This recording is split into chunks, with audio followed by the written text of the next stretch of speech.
¿Qué tal, mis queridos hermanos, mis queridas hermanas? Qué gozo para mí saludarles en la oportunidad de continuar con esta linda experiencia del estudio de la palabra de Dios a través del programa Reavivados por su palabra. Agradezco al Señor por su cuidado, su compañía, por este nuevo día, la bendición de la noche. Y es mi oración para que al estudiar la palabra en el día de hoy sea de gran bendición para cada uno de nosotros, sea de gran bendición para todos nosotros. Y el Señor, a través de su Espíritu Santo, venga a nuestras vidas, consuele nuestro corazón, fortalezca nuestra fe y nos dé la victoria. Hoy estamos llegando al capítulo número 2 de la segunda carta del apóstol Pablo a los tesalonicenses. Este capítulo, por lo demás, es muy revelador. Vamos a encontrar al apóstol Pablo explicando las razones que impedían que Cristo viniera en su tiempo. Y vamos a estudiar el contexto de lo que está ocurriendo acá para comprender perfectamente su palabra. En la primera carta a los tesalonicenses, el apóstol Pablo había hecho algunas expresiones en cuanto a la venida de Cristo. Unas de estas expresiones o estas expresiones habían sido tomadas, malinterpretadas por algunos, indicando que Pablo estaba enseñando que la venida de Cristo era eminente, que la venida de Cristo era casi enseguida, que faltaba muy poco, que estaban colocando palabras en la boca de Pablo que él nunca había expresado.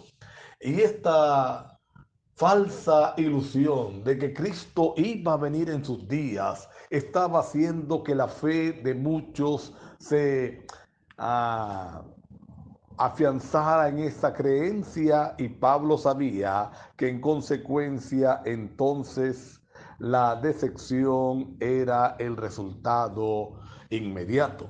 Por eso Pablo se apresura a escribir esta segunda carta explicando algunas cosas que eran necesarias que ocurrieran antes de que apareciera Cristo Jesús, para que la iglesia estuviera clara en cuanto a la venida de Cristo. Vamos a darnos cuenta que quizás este es el único pasaje apocalíptico del apóstol Pablo.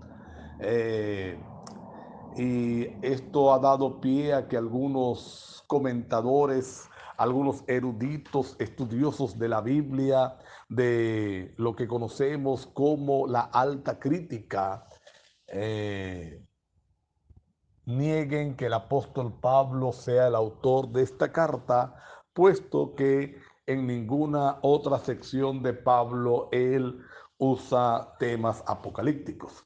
Sin embargo, esto no puede significar que Pablo no escribiera esta carta.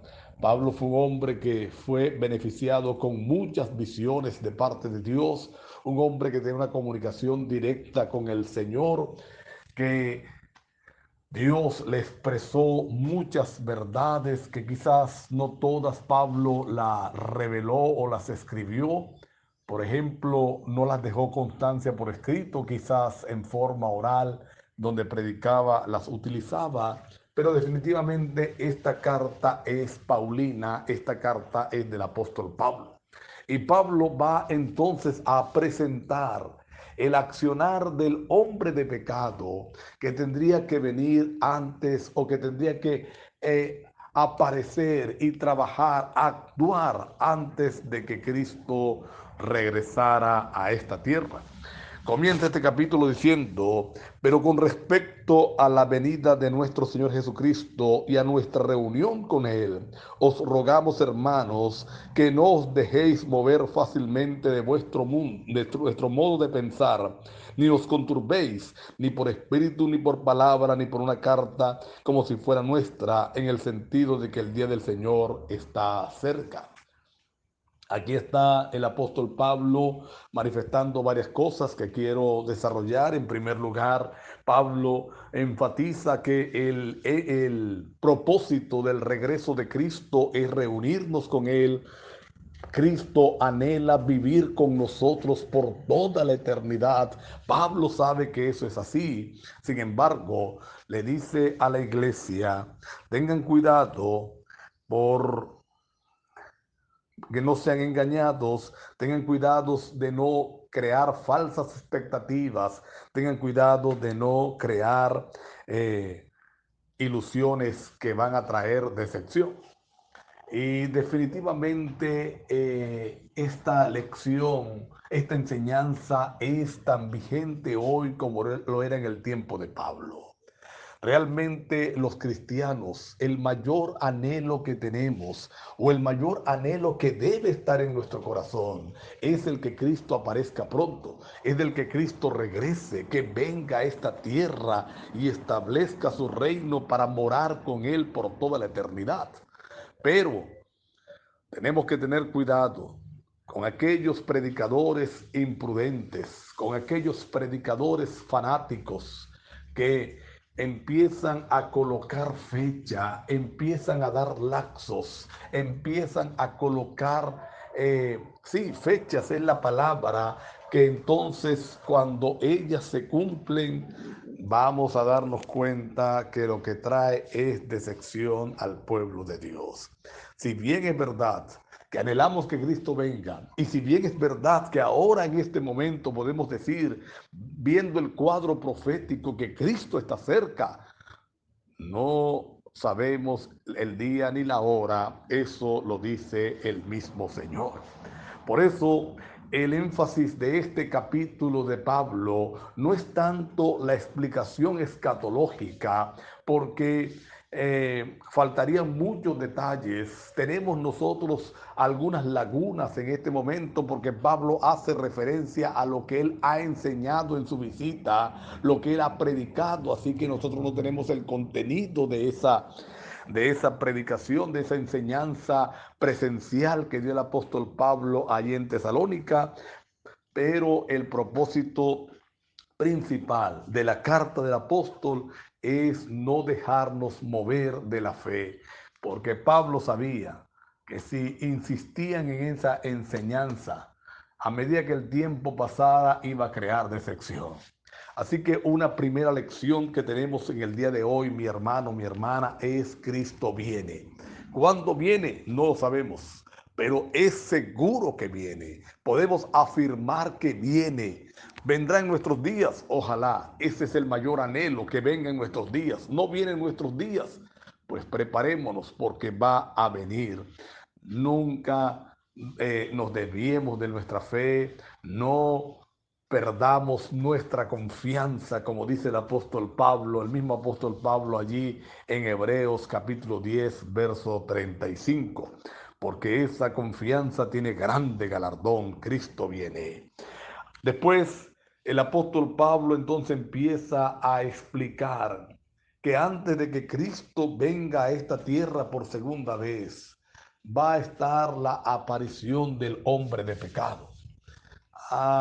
Como dije hace poco, tenemos algunas lagunas por no tener todo el contenido de lo que Pablo ya ha enseñado, pero sin duda, este hombre de pecado se refiere a la apostasía cristiana que daría origen a lo que conocemos hoy como el papado.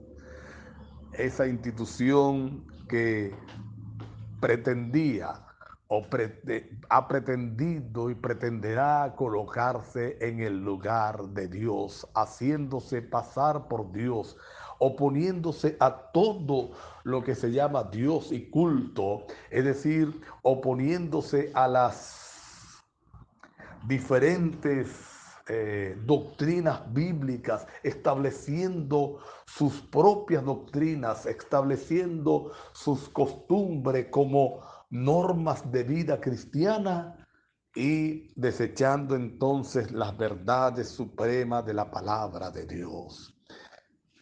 Este hombre de pecado, este hijo de perdición, este inicuo que el apóstol Pablo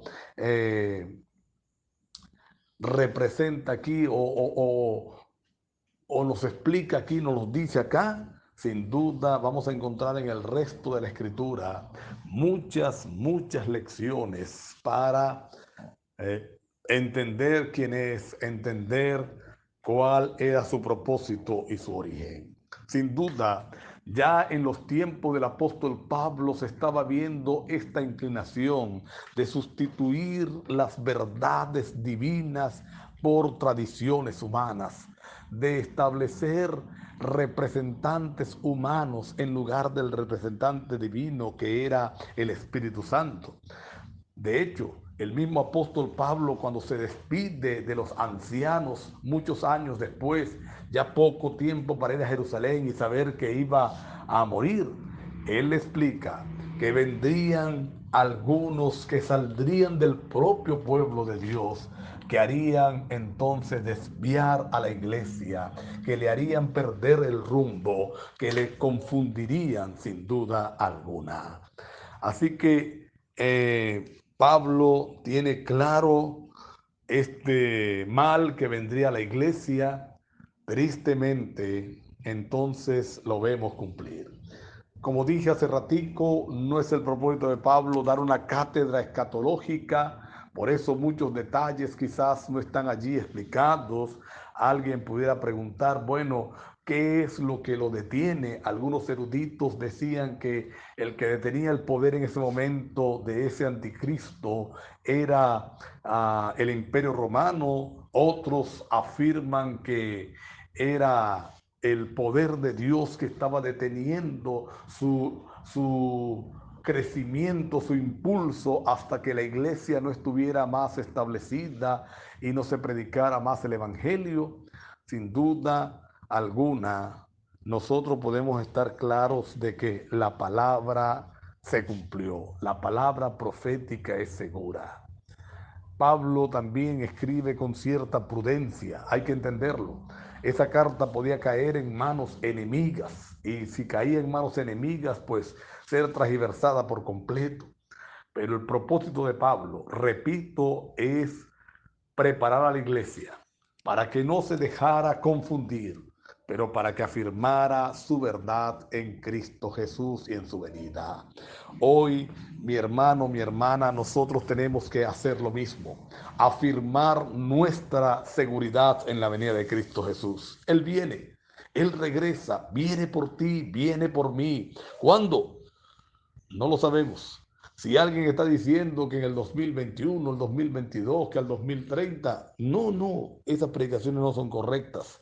Lo que sí es correcto es que Cristo viene. Preparémonos para estar con Él. Vamos a inclinar nuestro rostro para orar. Querido Padre que estás en los cielos, gracias porque tu palabra es cierta. Gracias porque hemos visto el cumplimiento de esta profecía que Pablo dejó allí en el capítulo 2 a los tesalonicenses. Y vemos cómo se cumple en forma extraordinaria, se ha cumplido, podemos estar seguros que lo que falta también se cumplirá. Prepara nuestro espíritu para el encuentro con tu Hijo amado. Prepara nuestro espíritu para morar por toda la eternidad con nuestro Salvador. Ayúdanos a creer y a no dejarnos confundir por nada ni por nadie. En el nombre de Jesús, amén. Dios les bendiga, mis queridos hermanos, mis queridas hermanas.